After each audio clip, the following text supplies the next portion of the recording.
Good evening, everyone. Welcome back again to our exam for webinars for the 2022 ABOG Oral Board Examinations. This starts our last week of webinars for the season, tonight through Wednesday evening for the December webinars. We are doing, of course, case list defense this evening. We will get right to our case list and our candidates. I think Dr. Wumi and Dr. Zafra have their hands raised. Thank you. Everybody, please raise your hand and we will try to get as many of you as can. Let's go with Sibasola because she had her hand up first. Dr. Wumi, coming to you in just a moment. There is your case list. Okay, going right away. Dr. Wumi, if you can unmute yourself, we are ready to go. Hi, good evening. Oh, hey, there we go. Thanks. All right, ready to go. Got your entire case list here. Is there any particular section or type of topic or case you'd like to look at? Office. Office sounds good. You're looking at the moment on anything particular on Office that you'd like us to check out? I think pick something. It's all fair game. That's all figured. All right, let's see. All right, so let's see. Since I was not involved in webinars last week, if I happen to pick something that was recently talked about in the past few sessions, please just let me know right away. We'll move on to something else. Sure. Let's see. Great. Case number 26. Can we do this under office, surgery, biopsy, things like that? This is a 41-year-old with an annual well-known exam. Looks like she had a cervical polyp. She had a transvaginal ultrasound. What was the idea of the transvaginal ultrasound here? For her, it was just to check for anything else, like an endometrial polyp. It seemed pretty convincing that it was just cervical and it was removed, but sure. I usually send for an ultrasound as well. Okay. What findings on ultrasound would suggest to you that there might be an endometrial polyp present? So there could be like a heterogeneous thickening in the lining. What would you consider to be a abnormally thickened endometrium in a 41-year-old woman? There's no specific cutoff. True. So is there an upper limit of thickness for uterine lining beyond which you would actually have concerns? I understand that there's not a normal abnormal line, but is there a level of thickness in a 41-year-old menstruating woman above which you would consider doing further diagnostic studies? I'm guessing here, maybe let's not guess. Do you want to commit to a number, or would you rather not commit to a number? No, I don't know. Let's not commit to a number, right? So the question was sort of what findings on the ultrasound would lead you to consider that possibly there's something like a polyp present? Not just the thickening, but generally on the ultrasound, it would look like there's a mass in there, like with I suppose I didn't explain it. I could explain it better than just heterogeneous. No, you just hit it. There were two words in there. You said heterogeneous thickening, and the examiner seized on the word thickening because he wanted to jerk your chain a little bit, maybe. But is it thickness or is it heterogeneity that's the key here? It's the heterogeneity. It's heterogeneity, exactly. So I would go. So I would say, and this is where words matter in the exam. And if they start to go that way, you should back them right up and say, no, what I meant was a heterogeneous echo texture or heterogeneous appearance of the endometrium, because thickening sounds like we're going toward endometrial thickness assessment, which is only valid in menopausal women. And that's where the semantics in the exam are important. And these things will slip out without us recognizing it. But if the examiner goes that way, what I would seize on is to back up. I'm sorry, the thickness is not really the word I wanted to use. It's heterogeneity. So what sort of endometrium is often described as heterogeneous? Would just finding of a heterogeneous endometrium lead you to proceed further with testing? No, if it's localized. If it's localized, what does that mean to you? Where like you can see the rest of the endometrium and it appears that just on one area of it has this focal heterogeneous pattern. Right. What is that suggesting to you? that suggests that there's this either a polyp or some Ah, sort of intracavitary lesion. got it. So the focal heterogeneity is assigned to you that maybe there's something there. If there is generalized heterogeneous endometrium, how would you feel about that? That could just be the part of her cycle. Hmm. Okay. If you were evaluating a patient who had heavy menstrual bleeding and the endometrium was generally heterogeneous, how would you interpret that? That it potentially, I'm looking for the right word, Yeah. where there's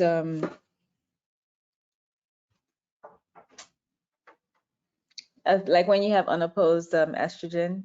Right. Got it. I'm not, for some reason, I'm blanking on how That's okay. Maybe, are you thinking normal or possibly abnormal? I'm thinking possibly abnormal. Possibly abnormal. And how would you evaluate a possibly abnormal endometrium in a patient of this age? I would do an endometrial biopsy Perfect. sampling. Good, perfect. So it sounds like then in a patient who is symptomatic in some way, a heterogeneous endometrium, which is not focal, would lead you to sampling or further evaluation. In a patient who is completely asymptomatic and has well-controlled regular menstrual cycles, a heterogeneous endometrium would not lead you to further sampling or No, to further evaluation? no, it would not. Okay, all right. Is it possible that an endometrial polyp could appear as a generalized heterogeneous endometrium? Yes, it's possible. Yes, it is. So where the examiner's going here is you're trying to figure out if she has a polyp, and you get an ultrasound, and it says generalized heterogeneous endometrium. That doesn't eliminate the possibility of a polyp, right? If she's asymptomatic, I would stop there. If she was, Okay. and I think that there's something, then I would probably have her do a hysterosonogram. Okay, but the reason you did this ultrasound was you wanted to see if she had an endometrial polyp. Is that right? Yes, And you said that a generalized heterogeneous endometrium could represent a polyp, maybe sandwiched in between, opposed endometrial surfaces or something like that. yes, So, but then you just said if it was generalized heterogeneous and it didn't have a specific focal lesion, you would drop it at this point. I did say that, correct. Do you want to stick with that?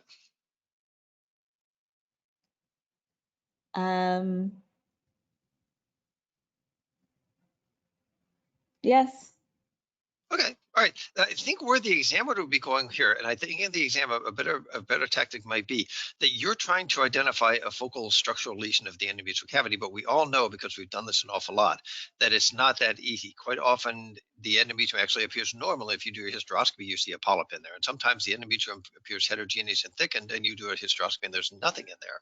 But sometimes it's heterogeneously thickened, and you actually find a focal lesion like a polyp. So it's not terribly reliable. So given the way you set this case up, and this is what I want to talk about, you have an asymptomatic woman, you got a cervical polyp, and you're getting an ultrasound in someone who is asymptomatic, checking for maybe a structural lesion of the endometrium. Is that right? yes, So I would suggest to you that in general practice, and certainly in the exam, I think the way to approach this then would be if you get a normal endometrial echotexture, you're done. If you get a focal heterogeneous echotexture, or if you get a general heterogeneous echotexture, that's not necessarily normal, and perhaps we should evaluate that further, because that's what you came for, is to look for that. But if it says normal thickness and normal echotexture, what's the likelihood that there's a polyp in there of any significance? it's Pretty on. low, right? Mhm. But if it's heterogeneous with or without thickening, what's the likelihood that there might be a polyp in there? Much higher. Much higher, depending on when in the menstrual cycle you did the ultrasound, right? Yes. And I would bring that in there too. So I would suggest in this case, the important things are they're going to ask you about why you did the ultrasound. And I think heterogeneity is more important than thickening, but either one Okay. would be fine. But heterogeneity of any kind is not really normal, right? So then I would, If we really got it at the maximal thickness of the endometrium, and she was immediately premenstrual, and the mhm. endometrium was about to slough, it could look heterogeneous. But if we targeted it to a reasonable part of the cycle, and it was heterogeneous, I think maybe the better part of caution would be to do some further evaluation, maybe office endometrial sampling. Okay. I So think the would a examiners, I think, would want follow-up, to hear it that way. Go ahead. Yes. So saying that, would it be okay to go straight to the endometrial sampling, or say that I would first do SIS? Oh, you could actually you could do either one. I think either one might be helpful in elucidating whether it really is a generalized heterogeneity or whether it's focal. Okay. Or you could go to endometrial. As long as you have a good game plan and you can sort of defend, which way you're going to go. I think either way is fine. Okay, thank you. I didn't But I actually think think about But I that. think the important thing about that is that we're not talking about a saline infusion sonohystogram here. We're talking about a garden variety ultrasound, and that's where the lack of reliability comes in. So Okay. I would say your threshold needs to be normal thickness, normal echotexture, you're fine. Anything other, looks like irregularly thickened, heterogeneous, and if they have probably further evaluation because she is asymptomatic and you're trying to find something and there might be a coexisting polyp. Okay. I would probably go with that. Thank you so much. Good. That was a great discussion. Thank you for doing that with us. That was actually a good way to get after the evening going here. Thank you. Let's go up. I think Dr. Zafar was next. Are we going to go get your case list for a minute while you are unmuting yourself, and we'll get right to you here. There you are, right there. Great. Hi, good evening. Hey, all righty. Hey, I am all set, ready to go anywhere on your case list you'd like. Okay, so I have a case in office, if you don't mind, case number 19. Sorry, you said case number 19, 19? Yeah, thank you. Sure, okay, thank you. Right here, okay. Perimenopausal, menopausal care, got it. All right, so we're looking at the 48-year-old who is referred for FSH7 and she has night sweats. Oh, this is an interesting one here. Great. So do you have particular questions about this case, or is there a particular angle of approach we should take to it, do you think? Yeah, so this patient was referred by the primary care physician because of night sweat. And also she also brought a FSH of 7, but Right. however it's normal. I was wondering maybe there was no need to include that, but I did. So now I think it's important because that's when you said she was having night sweats. I'm assuming you wanted to assess her menopausal status, and this is one way of doing it, right? No. Okay. Yeah. So then it says history and physical and diagnostic tests. It then says counseling and discuss treatment options for hot flushes. So in a patient who has an FSH of 7 and is having night sweats, what is your differential diagnosis? Why might she be having these symptoms? I think that's where the examiners would go first. Can be other conditions like tuberculosis, can be infections like tuberculosis, can be cancer as well, and it can be metabolic issues. Now we'll take those two. What is the likelihood that this woman actually has active tuberculosis? Very unlikely. She Very was low. symptomatic. Unless there's something really specific about her background or recent travel we need to know about. What's the likelihood that she has cancer right now? Very unlikely too. Very unlikely. So the first two things you brought out are definitely potential causes, but they're really, really unlikely. And the examiner's next question to you is going to be, what kind of cancers can cause night sweats? And I don't think we want to go. That's not a comfortable discussion. Oh. So let's talk. What can you think of some more common things maybe that might be causing night sweats in a 48-year-old? Diabetes. Diabetes, yes. What about diabetes can cause night sweats? If the patient has hypoglycemic episode at night. Overnight smoging or intermittent hypoglycemia. Very good. Hyperglycemia, hypoglycemia. Great. That's a real good one. What else should we put on a list? Let's see if we can get a small handful maybe. Maybe use some medications as well. Yeah, but then we have to say what kind of medications might be causing that. I was wondering if anti-hypoglycemic medications. Anti what? Medications for diabetes. Diabetes medication, depending on when she has taken them, yes, and depending on whether it's short-acting or long-acting, could lead into the same thing. Very good, good. So diabetes or medications used to treat diabetes. We should probably get a few more in here. Usually around 5 is a nice number. Yeah. All right. So it can be other infections. Okay. Any particular types of infections? Maybe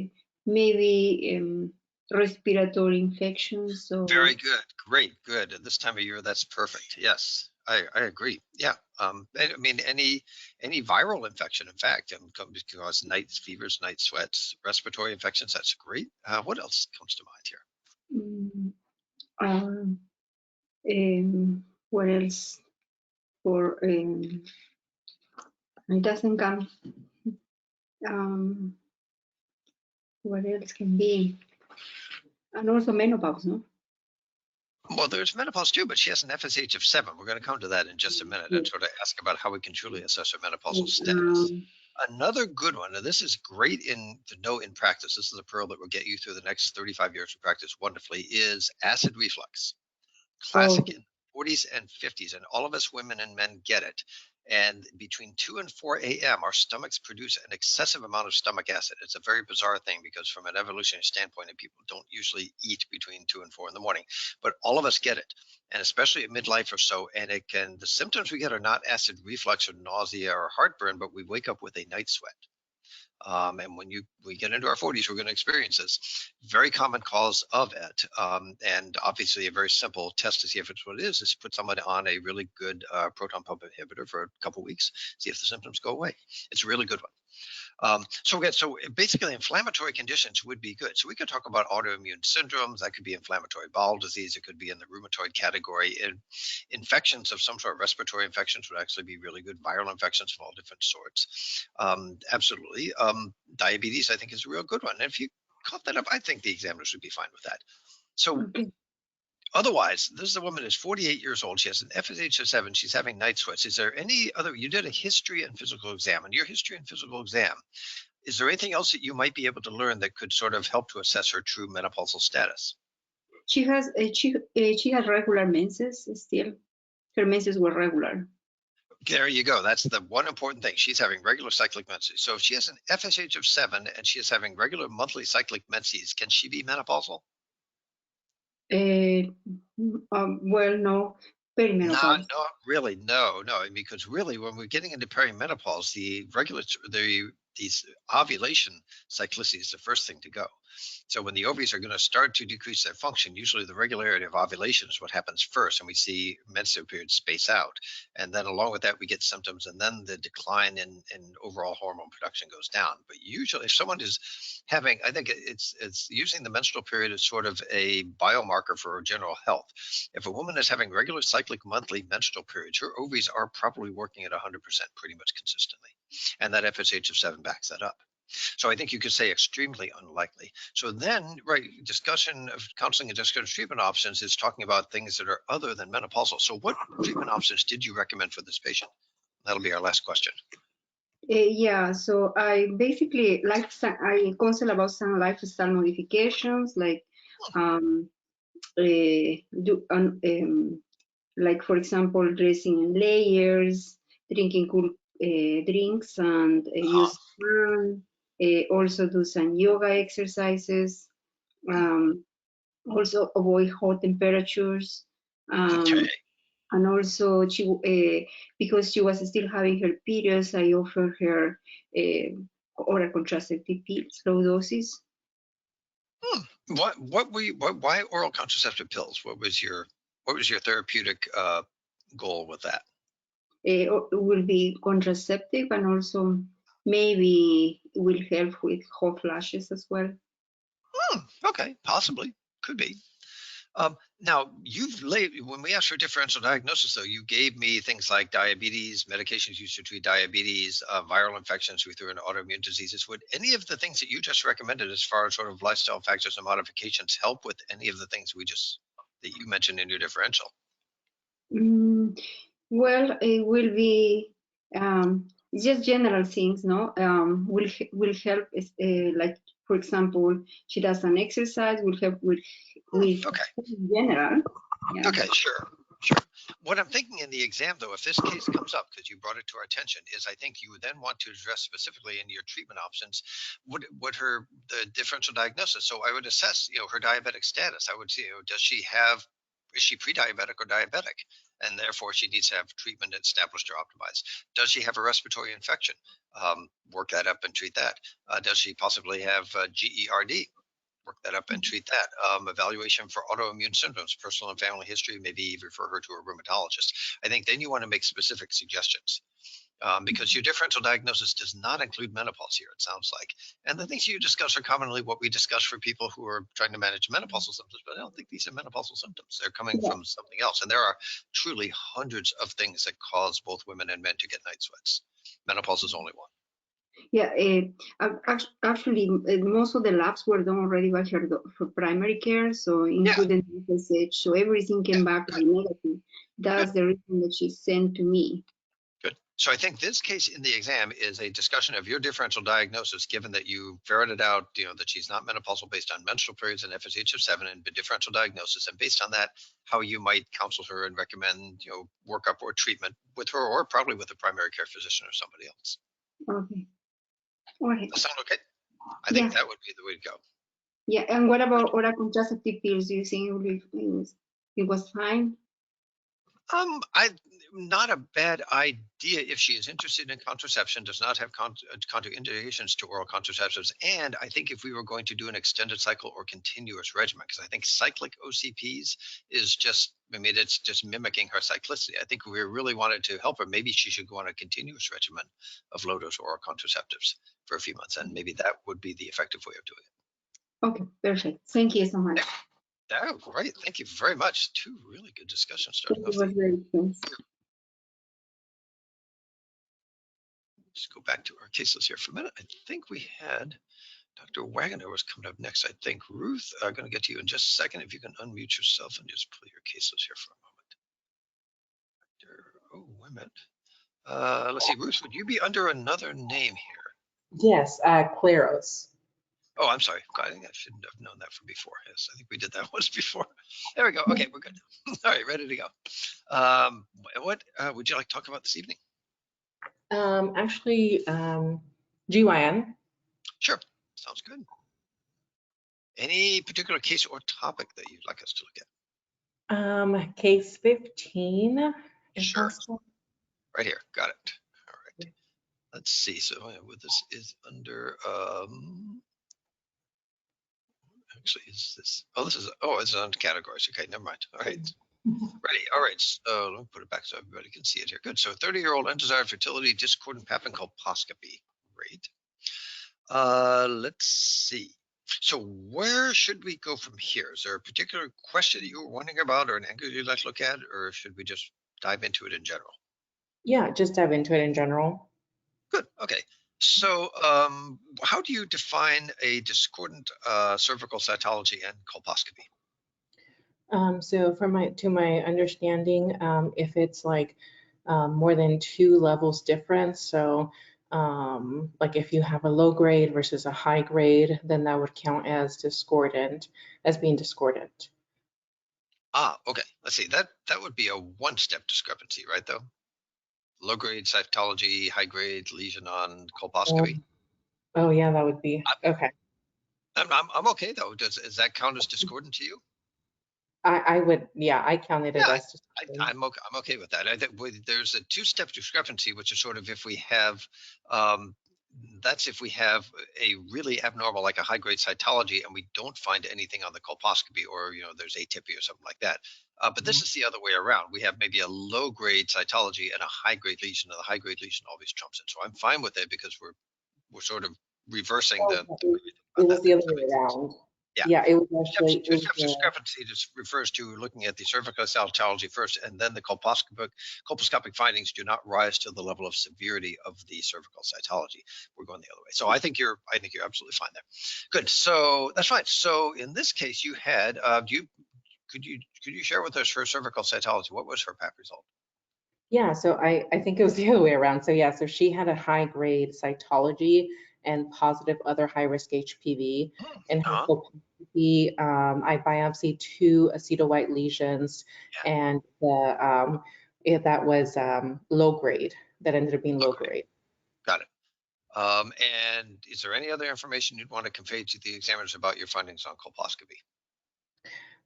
Really, I mean, other than the aceto-white lesions, I mean, I really did not see any evidence of high-grade lesions. I didn't see any coarse punctuation or mosaicism. I didn't see like the sharp borders. So I really, yeah, I was not impressed by her colposcopy at all. Good. Was your colposcopy adequate? It was. I was able to see the entire cervix and the entire transformation zone as well. Good. That's the additional information that we want to offer up to the examiners right away, because in order to figure out what our diagnostic excisional procedure is going to be and how far we have to go with it, we do need to know if we had a discrepancy, was it an adequate or inadequate colposcopy? Because we do think about those differently, right? Yes. We're more reassured by that, but I think the inadequate colposcopy and finding high-grade lesion with low-grade or absent cytology, I think the examiners are thinking maybe more conization than LEEP. So there are implications for that. So I would offer up what your findings in colposcopy and that it was adequate. That's what they always want to know. Good. So in this case, so how did you decide that this was going to be LEEP rather than a conization? What was your counseling of the patient and what were your considerations there? So, I mean, one consideration is definitely, the undecided fertility, which would point me more towards the full neck cone. In general, I feel that LEEPs with top hats can have pretty good results and have a little bit fewer intra-op complications than a cold neck cone. Sounds good. So in that case, you settled on LEEP and ECC, and you got CIN3, you got margins clear, you got ECC clear. Good. And the only problem was that she had post-op day number 5 bleeding. What sort of things can cause bleeding on post-op day number 5 after a LEEP? Now, this is kind of conization. This is a LEEP, so you were using cautery at the margins. What's your differential diagnosis for post-op day number 5 bleeding after a LEEP with an ECC? So I would say I would think about if the patient did not follow the post LEEP instructions, like if she tried to do a tampon or tried to do intercourse. And then I would also just think, just healing of the cervical bed and maybe some, I only have one. Well, there's more than one, but so right. It could be contact or irritation of the healing bed causing bleeding. You said, could normal healing also cause bleeding on post-op day number 5? No, probably not normal healing. I would say maybe once the, because I use Monso solution, so maybe once the Monso solution went away, then maybe that could maybe cause some bleeding. If she were to go to the gym and exercise on post-op day number 4 to 5, could that cause bleeding? Yes. Yes, it could. Yes, so it's not just inserting something in the vagina. There's number 2 is actually activities such as exercise. There's another really obvious one that has nothing to do with the procedure. I would say menstruation. Yes, that's true. So when in the menstrual cycle would you generally plan to do this case? I would probably say probably after the patient has a menstrual cycle to allow for about 4 weeks of healing of the cervical bed. Okay. Is there any other reason why you would want to do this as close as possible after a menstrual cycle in this case? Examiners wanting you to step back and look at the big picture of this case here. I would say since I'm doing a bilateral self-injectomy, could that be okay? Yes. What about that? That's to be absolutely sure that the patient isn't pregnant. Yes. So what part of the menstrual cycle do we always try to do our sterilization procedures? I would say in the proliferative phase. Proliferative rather than luteal. Exactly. That's exactly right. Yes. Exactly right. Yeah. Big red flag for an examiner is that you did a tubal ligation and a DNC, and your DNC showed luteal phase endometrium or something like that. Yeah. Anyway, so yes, so good. So agreed. So onset of normal menses is number 3, I think, in this case. Okay. Right. So how do you manage bleeding when you are called to see this patient in the emergency room after a LEEP procedure? How do you manage postoperative bleeding? Yeah, so first, look at vitals, look at her blood pressure, heart rate, and then do a pelvic exam, identify the bleeding, and then use either silver nitrate or Monso solution as well. If I feel like the bleeding is not being controlled with those two, then I would say you can take her back to the OR and perform like just use cautery to control the bleeding. That sounds good too. So topical agents, taking her back to the OR, cautery, or in the OR, is there anything other than cautery that you might use? Besides cautery, there are like these gel foam things that you can apply as well. I wouldn't go there. Is there any, as far as getting hemostasis, something other than cautery, if you were in the operating room, is there anything else you might commonly use if you needed to?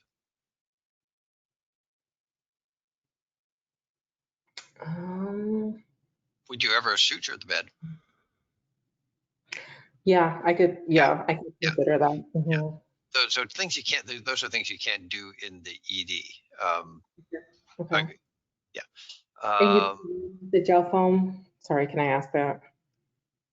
Well, I'd be careful about sort of stuff like topical agents, because you did a really good job with the LEEP and ECC. You put Moncells on, and 5 days later she's back there bleeding. So if you do the same thing you did before, what's the likelihood she's going to come back in a few days bleeding again?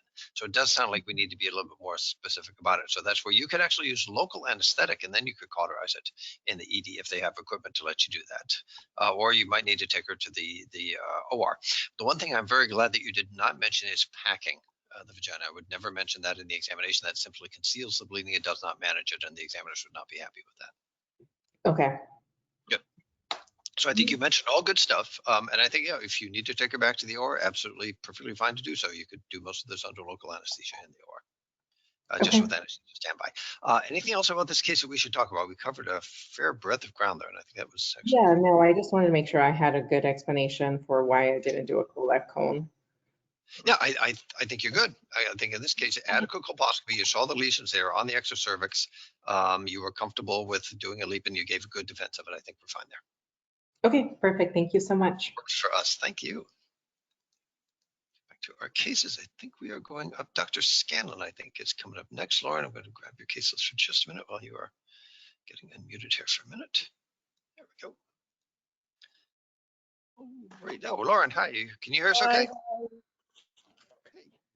I'd prefer to do obstetrics. Sounds good. Coming right up. All ready to go. Any topics or cases that you'd like to look at in particular? Anything but cholestasis. Sounds good. That leaves it wide open. That's good. We can definitely do that. Let's see here.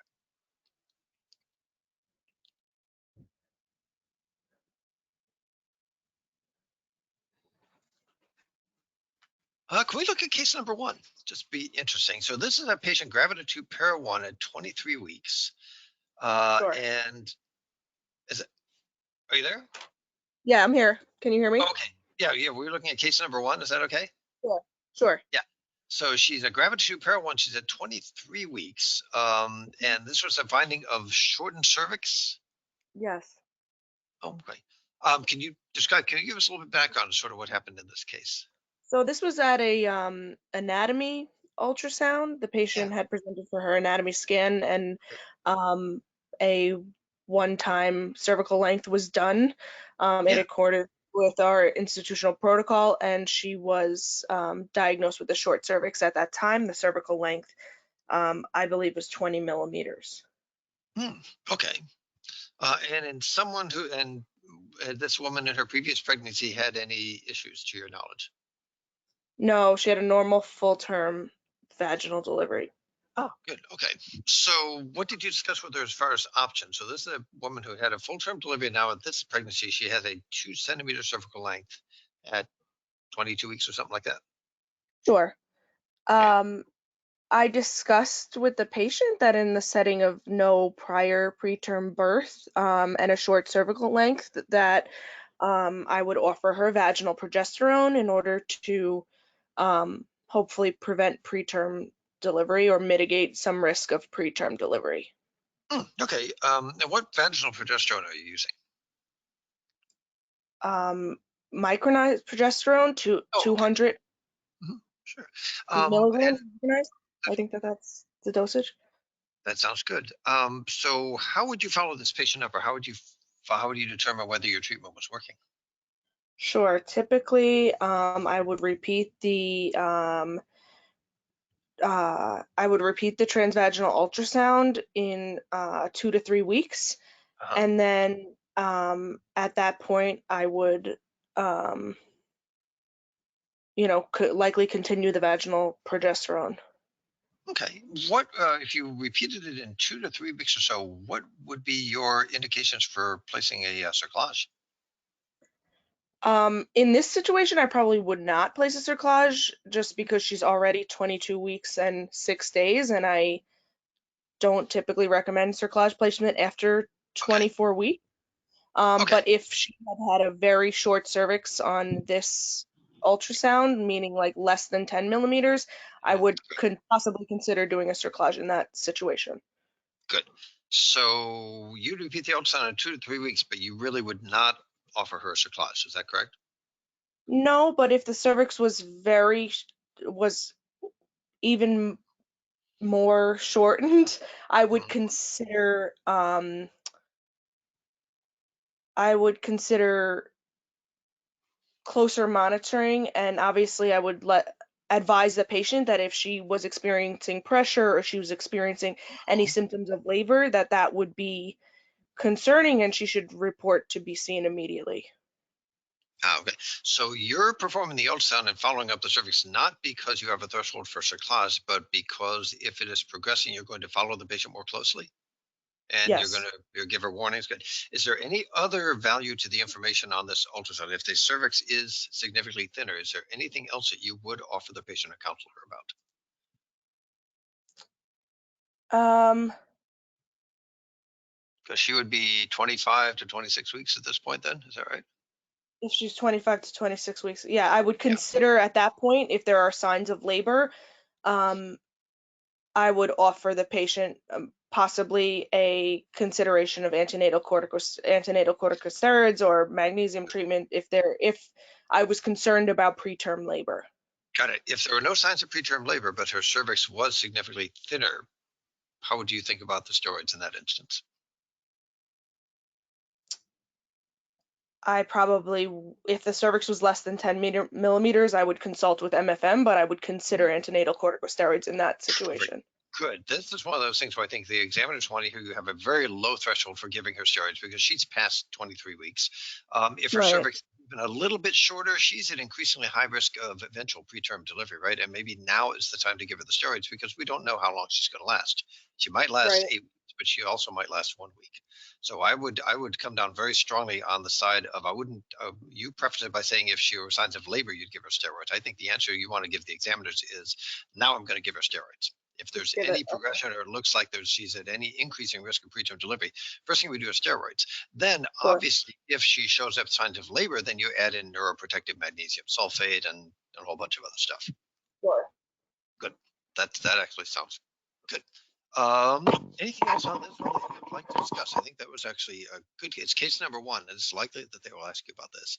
And it's Yeah. interesting. This is really some stuff going on in the setting of no history of spontaneous preterm birth. Right. Cool. I just have a Anything else you'd question like to about, ask about this? Yeah, go ahead. can I just ask a quick question about that? Anything, of course. Got lots of time.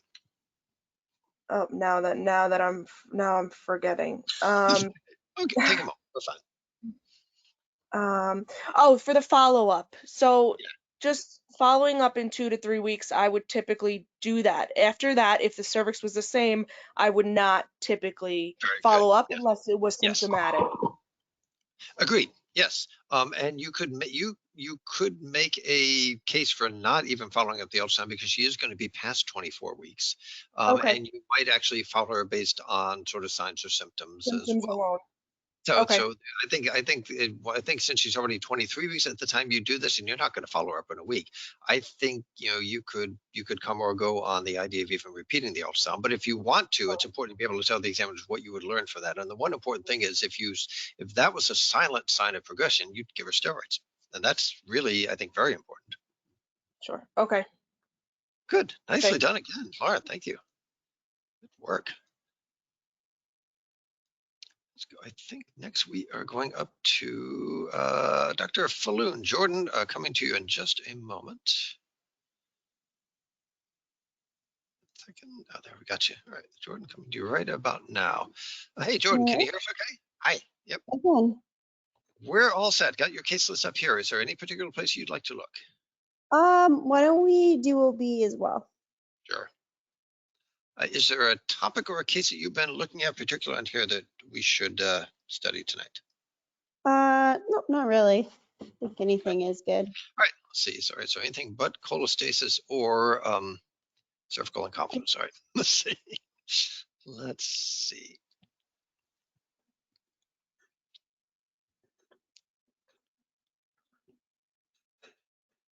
Let's see.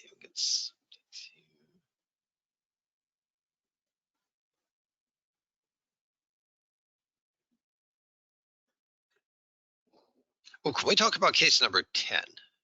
Because Sure. the examiners are really interested in talking about sort of inductions and labor abnormalities and stuff like this. This would be a good one. So it's a this is actually first full-term pregnancy at 40 weeks. And I'm assuming she came in labor. And then we have a arrest of dilation and we have a cesarean delivery. Good. So you have listed as operative procedures and treatment. The first thing is oxytocin augmentation. What was your indication for augmenting her labor with oxytocin in this case? Yeah, so she came in early labor. My partner had actually augmented her with AROM in the early stage. She had progressed to 6 centimeters, and that's the point that I had assumed care of her. After 2 hours after it was like 2 to 3 hours at 6 centimeters, she wasn't making progress. So at that point, I did augment her with Pitocin. Okay, so this is, was there any other assessment that or you made or anything else you took into consideration other than her lack of cervical dilation when you were deciding whether to augment her? Yeah, so her contraction frequency was Good. not very frequent. I think at that point it was like every 5 to 6 minutes, and becoming less regular when compared to her previous contraction frequency. Good. In the exam, I would lead with that first. When they ask you why you would augment her, I'd say you examined her, and one thing you noted was that she had been at 6 centimeters for the past 2 hours with your partner.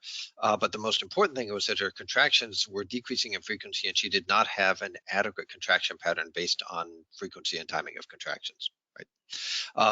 So did you then just start oxytocin augmentation on her at that point? I did start oxytocin augmentation on her at that point. And then go ahead. Okay. I'm sorry. Good. Yeah, carry on. After starting that, her contractions did have a nice regular pattern of every 2 to 4 minutes. So how did you continue her management from there? I continued to observe her.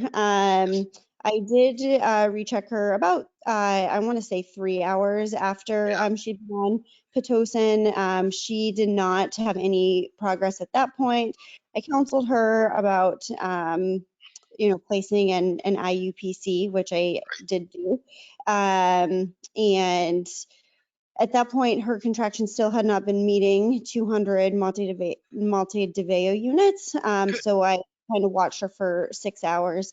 At the 6 hour mark, she was still at 6 centimeters. Her contraction frequency was still about every 2 to 4 minutes, although still not reaching that 200 mark. At that point, I did counsel her about proceeding with the C-section for failure to progress. Okay. So, right. So this is the first stage of arrestive labor. And you made that based on 6 further hours of observation without change in the cervix. Yeah. So she had been 6 centimeters for about 8 hours, I believe. Got it. Good. Great, good, Jordan. That was a solid, really well done defense of your management step-by-step in that case. And let's review, I think, the important things that the examiners are listening for. They see the augmentation, and they see arrestive dilation, and they see augmentation. And what examiners are always thinking is they want to be sure that as candidates, we know the difference between an arrestive labor, which actually can only be managed by a cesarean delivery. You don't augment somebody who has an arrest, and a prolonged or protracted first stage of labor, which is managed by augmentation. So they want to just put it out there and have you describe and hear whether you're going to go with this being more of a prolonged or protracted first stage or an arrest. And you went with prolonged or protracted first stage, and you described very nicely what it was. And you do want to lead with the frequency of the contractions, because we don't have an IUPC, so we don't actually know the forces of the contractions and the lack of dilation. And then your next step was to augment her and observe her. And then you described very nicely your indication for the IUPC, which you could have done at the time you started the oxytocin, but you did it a couple hours later. And it was, again, because she was not bringing progress, and she was not, she wasn't, as far as you could tell, getting into a pattern of active frequency, and you needed to assess her uterine forces directly. And that's where you bring up the Montevideo units. You brought them up at exactly that time, and that was exactly right. Then you described your criteria for a first stage arrestive labor in the absence of adequate forces, which is 6 hours, not 4 hours, at 6 centimeters dilation. That is your textbook definition, and then you're ready to go do the C-section. So you walked it right down the center line for the examiners, and they will have no issues with anything that you described in that case. That was very nicely done. Very well done. So let's take a couple more minutes, though, since you did such a good job of that. We take a little bit more time. Is there any other aspect of sort of the case management here that you would like us to discuss, or any questions you have about it? I would repeat exactly what you did in the exam, but be sure you lead with the contraction frequency, because the dilation of the cervix could be for a number of reasons. It could be protracted, prolonged labor, or arrest. And we don't have an IEPC, so we don't know actual forces. So all we've got to go by is how often the contractions are occurring. I'd put that up front. Go ahead. No, I don't think that. No, I don't think in particular. Righty. Good work. All right. You just do that in the exam. You're going to have a high pass on that case. That was really nicely done. Good job. Thanks. Let's get back over. I think we are going to, let's see, Dr. Santos. I think we're going to try Dr. Santos, and then we're going to try and get to, hey, Janelle, I'm going to grab your case list. Hi. Let me just get you here for a second. Right along here. Oh, there you are. Sorry, gotcha. All right. All right, I'm ready to go. Case list is up. Anything particular you'd like to look at? Any GYN or office is Sure. fine. Okay. Well, let's do GYN. Let's see. All right. Anything at all on GYN? Yeah, any of the cases. Okay. That sounds perfectly fine. Good. Okay, case number 3, operative hysteroscopy. We're just picking it because it's on the front page here. 64-year-old postmenopausal bleeding, failed in-office sampling. She's got a heterogeneous thickened endometrium, and we could get office sampling, so we're taking her for a hysteroscopy. Perfect. When it says failed in-office endometrial sampling, do you recall what it was about this that made it not possible to get the office sample? Yeah, so there were a number of things.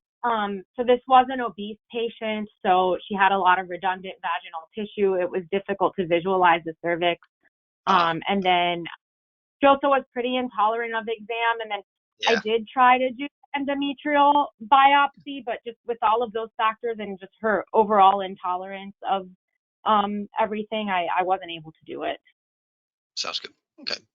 If in the OR you were not able to perform your hysteroscopy and your DNC, if you were not able to find a passage through into the endometrial cavity with your simple dilators and using your scope, how in the OR would you try to work around that? Do you have particular techniques that you have learned or you had practice with that would help you to establish entry into the endometrial cavity in an older patient like this?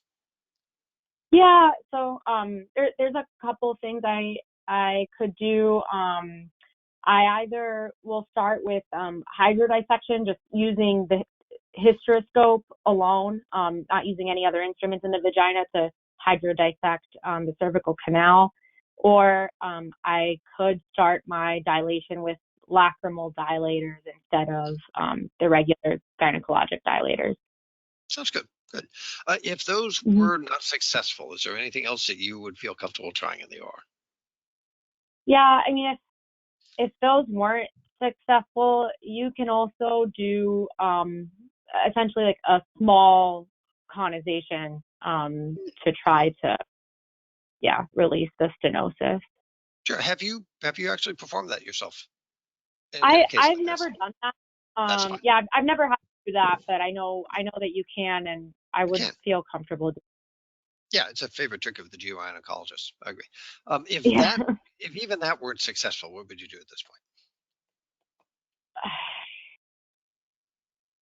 I mean, if I truly made an attempt to do all of those things, I mean, I would hope that if I was anticipating a stenotic os, that I would have given her misoprostol too prior to starting the case. That could have been helpful. But I guess something else that I could do if I really wanted to complete the case that day would be I could place Dilapan and bring her back to the operating room 6 hours later and see if I could do a hysteroscopy at that time. Okay, so I think that's going the whole 9 yards. Good. Yeah. If you did that, and despite that, you still weren't able to get into the cavity, and you tried to sample, but pretty much all you were getting was cervical tissue. What would you do at this point? I mean, I think at that point, if I'm really not able to do a hysteroscopy, I mean, hopefully after everything that I've done now, maybe I can at least do an endometrial biopsy in the operating room. Sure. Yeah, so I would attempt that. Sounds good. And if you attempt yeah. endometrial sampling, and the next day it is returned as endocervical tissue without endometrial tissue identified, what would you do at this point? At that point, and I would consult with my GYN oncologist, but I think if she's having postmenopausal bleeding, she has a thickened endometrium. I've really done everything I can to try to sample her, and I can't. I would consider a hysterectomy. There you go. Yeah. There you go. Again, I think you're step by step. You're right in line with that. Yeah, and this again, I wanted to do this getting this close to the exam. We just have to sort of practice stuff. The examiners are just testing you here. You had a great set of things in your toolkit that you could do to really maximize the chance of getting through a stenotic cervix and getting into the endometrial cavity safely. And you ran through all that stuff, and they weren't letting you do any of it because they just wanted to see when you got to the end what you would do. And you're trying an endometrial biopsy is perfectly fine. If you had not been able to get the endometrial biopsy, you just wouldn't even pass through the cervix. I'm assuming you would have concluded the procedure at that point. It sounded like that's the way you were going. Yeah. Yeah, and that would be the right answer. And if you try to get the biopsy and it came back and you didn't have endometrial sampling, you're right. This is the point at which you have tried everything. But what the examiners need to hear you say, and you did it very nicely, is that we can't give up. This woman has to have her endometrium assessed at some point because she has postmenopausal bleeding and she really has a really abnormal endometrium, which could just be a polyp, but we don't know. So, right, kicking it upstairs to GYN oncology is exactly the right thing to do, and they may be able to go back and they do a lot more of these. They may have some clever ways of getting the sampling done, or they may counsel her about a hysterectomy. But you're absolutely right. If there's no other way of sampling her in this situation, our job is we have to exclude the possibility of a pre-malignant or malignant condition. If that means removing her uterus surgically and having the pathologist examine her endometrium that way, it is absolutely the right thing to do. And we do not want to shy away from that. I would say first I'd talk with you on oncology before I committed her to a hysterectomy because they might be able to save her the step, but that is the ultimate thing, and that's exactly the right thing to do. So you were a complete pass on everything that you said there. That was really nicely done. Okay, thanks. Good work. Thank you. Let's go. I think Dr. Fitzsimmons is coming up. Christine, coming to you in just a moment. There's Dr. Fitzsimmons right here. Christine, hey, hi, can you hear us okay? Yep, I can hear you. Good to go. Let's see, I've got GYN and office practice here for you. That is, I'm pretty sure this is you. Let me just be sure. It is you. Okay, yeah. So I'm sorry, anything particular you'd like to look at on either one of these parts of the case list? No, I guess maybe a gyne case since I don't think anyone's asked me one Sure, yet. that's fine. Okay, any topic on GYN or just anything at random? Anything. Okay, let's see. Oh, that's fine. We've looked at your case list before. We have to take all the oncology stuff off it and then kind of make it simpler. Let's see.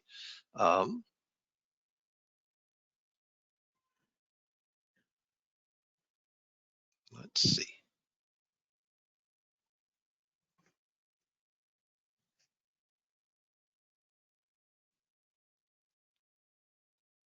Hang on just a second. I'm trying to find something that's a little bit more mainstream here.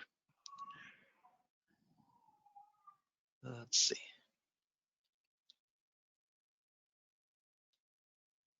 Oh, good. Can we do case number 52?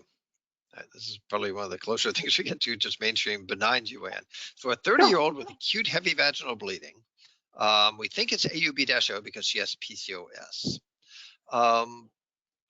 What would be your if this was your take on the patient, what would be your first couple steps in attempted management in a case like this of acute onset heavy bleeding and suspected AUB-O due to PCOS?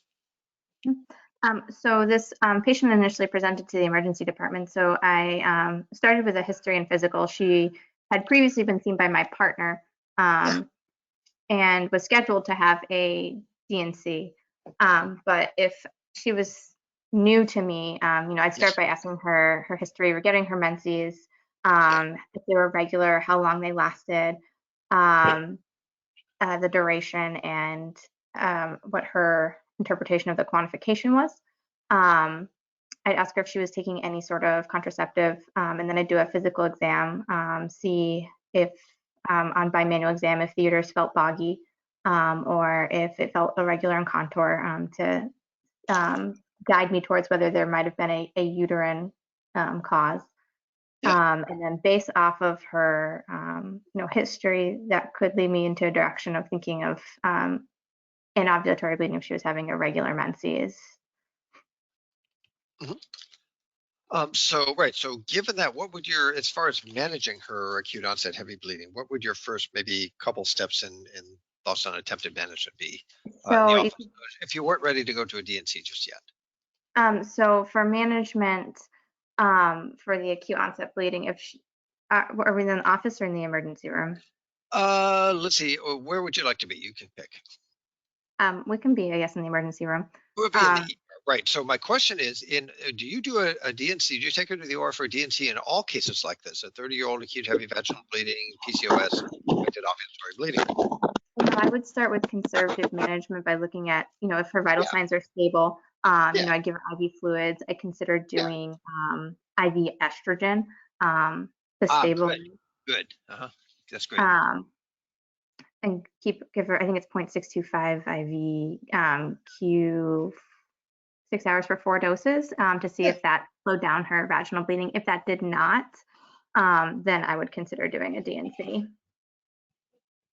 That sounds great. What would PCOS alone by itself cause something like this in a 30-year-old? Is that by itself a reasonable etiology of what you're describing here? Not typically. She might have another cause of her abnormal uterine bleeding. So I'd work through the Palm-Cohen to see if there was an additional cause. Oh, okay. Well, in the ER, how would you do that in the emergency department? So if I was in the emergency department, I would order a transvaginal ultrasound if she was stable enough to see if there was any leiomyomas or heterogenicity in the uterine lining to suggest a polyp. I would get a PT-INR to help guide me to see if there might have been a coagulopathy. And I could consider doing an endometrial biopsy to rule out malignancy if she had other causes or other things that make her high risk. And it also could tell me if she had endometritis. Okay. Well, if she has acute heavy vaginal bleeding and she's in the ED, would you do an endometrial biopsy in the circumstance? What would you expect the results of an endometrial biopsy to be in this situation? It'd probably be mostly blood clot. It'd be non-diagnostic, yeah. So a DNC would be better for diagnosis. Yes, exactly. Good. And if the DNC actually identified EIN, how would you manage that in a 30-year-old with PCOS? So for a diagnosis of EIN in a nulliparous young patient, I would try fertility sparing medical management at first. I would counsel her that there is a risk of underlying carcinoma at a risk of about 42%. But I would start with conservative management given her age. So that would include weight loss, because most people, there are some patients with PCOS who do have an increased BMI, which can contribute to the EIM process, as well as doing a levonorgestrel 52 milligram IUD. Sounds terrific. How would you follow up then? That'll be our last question. Typically with EIM patients who I'm managing conservatively, I sample the endometrium every 3 months with an endometrial biopsy. Sounds perfect. I think you've got that. Any questions you'd like to ask about this case? That was actually really nicely done, I think. From a general standpoint, they would be very happy with it. Yeah, go ahead. I don't think I have anything else. Thank you. Oh, okay. No, thank you. Thank you very much. We do have to stop in a minute. Just a couple things. Dr. Liu, Angela, since they're going to shut us down in a few minutes, I'm going to text our faculty member who is leading tomorrow's webinar. You should be first up for tomorrow evening. I'll be sure to let them know about that. Dr. Wong, Melissa, I think, had her hand raised for a question. Let's get to Dr. Wong for just a moment. We'll take just 1 minute to do that. Melissa, if you had a question, yeah, go ahead and unmute yourself. Yes. Hi, yes, go ahead. Hi, can you hear me? Yes, yeah. What was your question? Oh, okay. I just had a question about the cervical stenosis case. Yeah, I couldn't remember if you mentioned, like a LEEP versus like more of a cone type procedure, while attempting hysteroscopy, and whether that really matters. It's actually, I think what was mentioned there was doing like a small conization. It could be either a LEEP or a conization, but that was what was mentioned. And that's just kind of getting past a external ostenosis, getting a little deeper into the canal and hoping that the tissue would sort of become more normalized as you get closer to the endometrial cavity.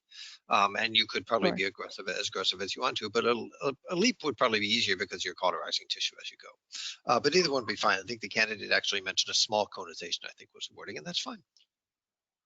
I got it. Thank you. Good. Thank you very much. Thank you all. Dr. Liu, I am going to get on to our faculty member to be sure you are first up for tomorrow evening. Thank you for waiting. Tomorrow will be structured cases, and we will be back at 8:30 Eastern time. Thank you all for participating. Really excellent discussion by all of our candidates this evening. And we will close down for the evening. Remember, these are archived again right up until the end of the December exams. You can go in, pull these as podcasts, and you can listen to them if you want to check up on any of our discussions or cases. Thanks very much. Have a great rest of the evening.